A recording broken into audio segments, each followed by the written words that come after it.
Hi Libra, welcome and this is your reading. Be open-minded po, hindi po halos lahat makaka-resonate kaya piliin nyo na lamang. And thank you nga po pala sa mga nag-subscribe, lalo na sa mga bumabalik. Marami pong salamat. Give me the message for Libra. Ano yung mensahe sa'yo? Give me the message for Libra.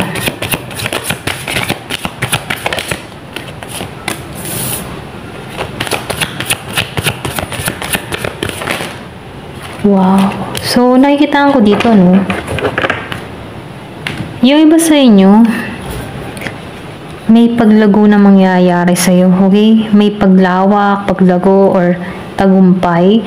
Kung ano man yung mga ginagawa mo sa itong mga nagdaang araw, buwan, unti-unti itong may pag-angat, may paglago, okay? May transformation na mangyayari sa'yo. Dumating sa point na sinubo ka dito, no?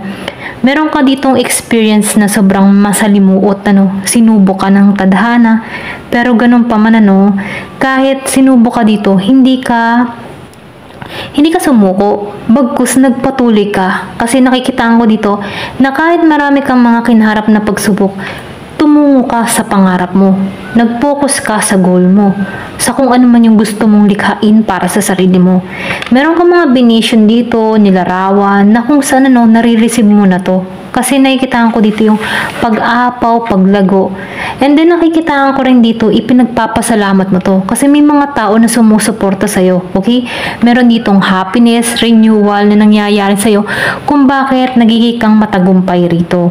Bagamat nagiging kang matagumpay dito, nakikitaan ko dito, no, may mga tao sa paligid mo na nakikurious kung paano mo nagagawa ito na maging matagumpay rito. Okay? Kasi nakikitaan ko dito na biyayaan ka or binilas ka lamang dito dahil sa mga pagsubok na kinaharap mo. Hindi ka pinabayaan dito.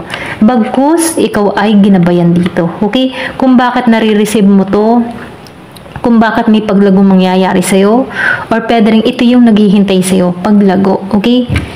So, ito lang nafe-feel ko. Renewal, paglago, pagbunga, pag-ani ng tagumpay. Tingnan pa natin dito, no? Give me the message. Give me the message. Ano pa yung mensahe?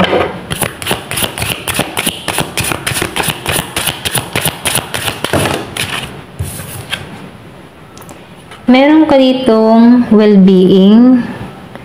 So, nakikita ko dito, no? Sa well-being, nagiging maayos na yung buhay mo, okay? Or pwede rin dito ka patungo, no? Sa pagiging maayos. Yung okay ka, okay?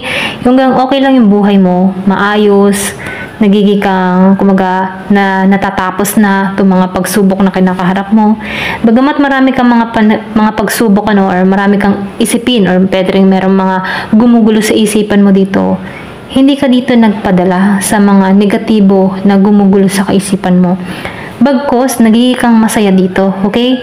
So, nahanap mo dito yung kaliwanagan mo, nahanap mo yung kapayapaan mo.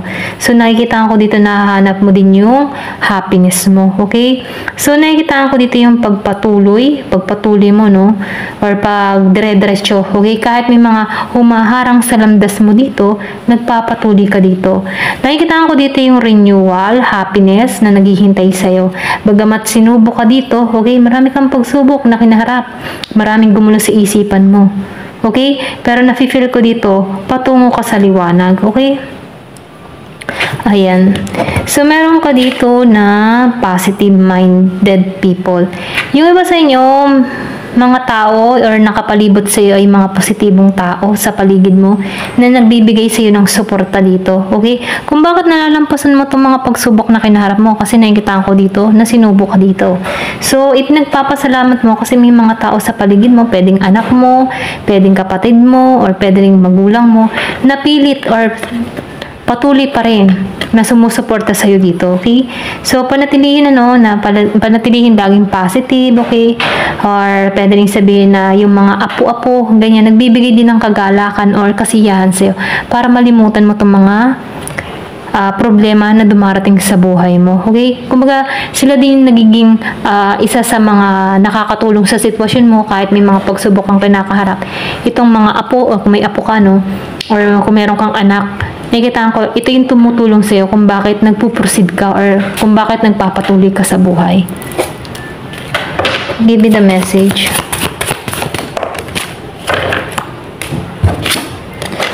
So, may pinanganak ng 23 and 21. So, meron ditong 40. Pwedeng 40 years old. Alternative, ano? Alam mo yung tipo na kahit halimbawa nararanasan mo yung mga problema, ano? Hindi ka madaling sumuko, okay? Kumbaga, tinatanggap mo, ina-accept mo itong mga pagsubok na to. Kasi alam mo, panandalian lamang to, okay? Kumbaga, kaya mong gumawa ng solusyon or sabihin natin na madiskarte ka ding tao, okay? Kumbaga, hindi ka nasuko. Kumbaga, halimbawa, sa isang pakpak, ano, ayan, makikita mo yung pakpak na sira. Kumbaga, kahit sira yung pakpak, patuloy ka pa rin lilipad, okay? Gagawa ka ng isang material or gagawa ka ng paraan para matakloban tong butas ng pakpak mo para makalipad ka, okay? So, nakikita ko dito yung healing na nangyayari sa'yo, okay? Kumbaga, kahit may mga pagsubukan ng kinaharap, hindi ka madaling sumuko. Bagkus patuloy ka lamang dito, okay? So, nangyayari dito, nakikita ko dito yung mga nangyari or pagsubok sa buhay mo ay temporary lamang to kasi hindi to pang matagalan. Maybe sinubok ka lang dito kung hanggang kailan or hanggang saan yung katatagan mo dito, okay? Kung hanggang saan ka magtitiwala or mananalig sa taas, okay? Pero ganun pa man, ano, nakikitaan ko dito, nalampasan mo itong mga pagsubok nito, kaya marireceive mo tong kasaganahang naghihintay sa'yo, okay? So, tingnan pa natin dito, no? Give me the message. Ay, ang dami.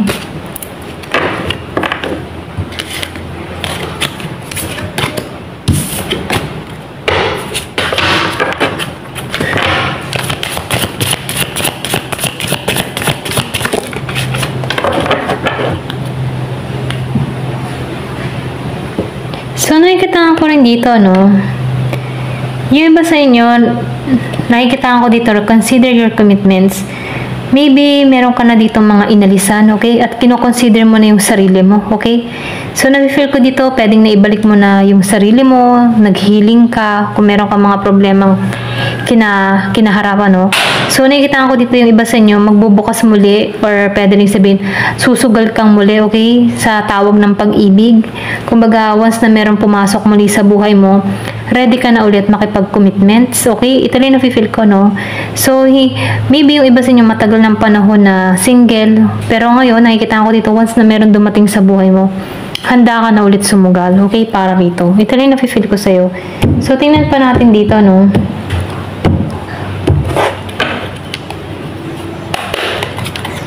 Give me the message.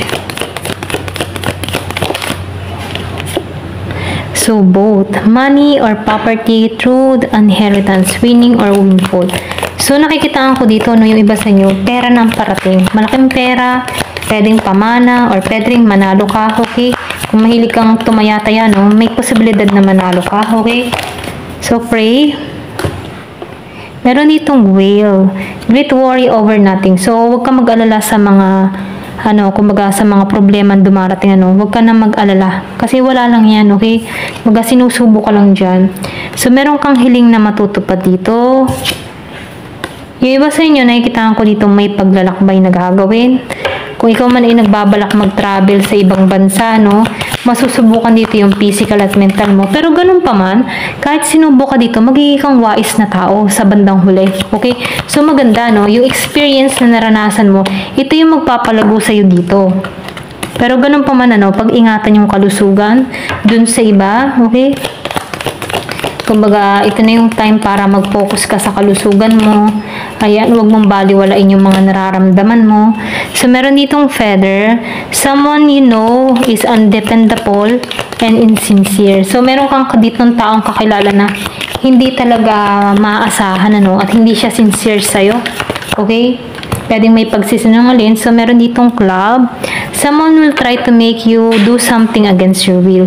So, meron ditong taong humahad lang para masakatuparan mo yung gusto mo mangyari sa buhay mo or yung mga pangarap mo.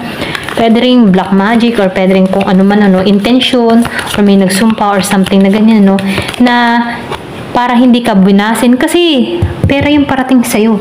Pwedeng pinahuhulaan ka ng tao nito kung bakit niya alam to.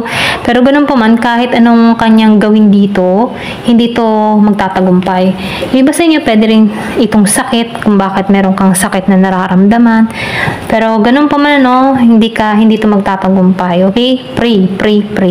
Magdasal lang. Kasi yun yung ating panangga sa mga gantong klase, manalangin. Merong pinanganak ng Mayo, or pwede rin meron kang taong pinanganak ng Mayo, or pwede rin meron ka ditong naganap nitong Mayo. So, meron ditong wedge. Someone is trying to come between you and a friend, something you want. So, meron ditong tao na gustong makuha kung anong meron ka. Ganun. Kung gusto niyang makuha yung kasaganahan or yung swerte na para sa'yo. So, meron tong mga ginagawa dito. Ganyan. Pero manalig, okay? Kasi nakikita ko dito, kahit may mga taong gumagawa ng pananalbahi sa'yo, hindi ito magtatagumpay. Beware, okay? Mag-ingat ka dito. Pwedeng kilala mo to, pwedeng alam mo to. Problema ay mariresolve na. Matatapos din tong problema na to, okay? Kumbaga, tapos na tong problema na to. Kumbaga, binibigyan ka lang dito ng clue kung sino to. Or pwede rin meron ka ng idea kung sino areno. Merong naganap nitong September, pwedeng mahalagang buwan to para sa'yo. Merong reconciliation sa iba. So, meron ditong financial pinch. Ayan. So, meron dito, meron talagang gumagawa sa'yo, Take care, enemies working against you. So, ang kalaban mo dito talagang kumikilos sa'yo. Meron tong ginagawa. Pwedeng every month ng kabilugan ng buwan. Pero ganun pa man, spiritual development. So, nagkakaroon ka na dito ng kaliwanagan, nagiging aware ka na dito, at nauunawaan mo na yung sitwasyon mo. Okay? Pwedeng kilala mo na to. So, nakita ko yung 12-12. Ayan. So, meron ditong dog barking advice from friends. So, sundin mo yung advice ng kaibigan mo, Give me the message. Ano pa yung mensahe? So, meron ditong diamond. So, makaka-receive ka ng regalo. Okay? Magtatagumpay ka dito. Ito lang yung mensahe. So, kung sino man tong bruha or gumagawa ng hindi maganda sa'yo, ipag-pray mo na lang tong tao na to, okay? Kasi babalik din sa kanya yung ganyang ginagawa sa'yo. Kasi paniwalaan mo tong mga biyayang parating sa'yo kasi ito'y para sa'yo. Hindi nila ito mahahadlangan. Para sa'yo, para sa'yo. Okay? Ito lang yung mensahe. Thank you for watching. Love and peace.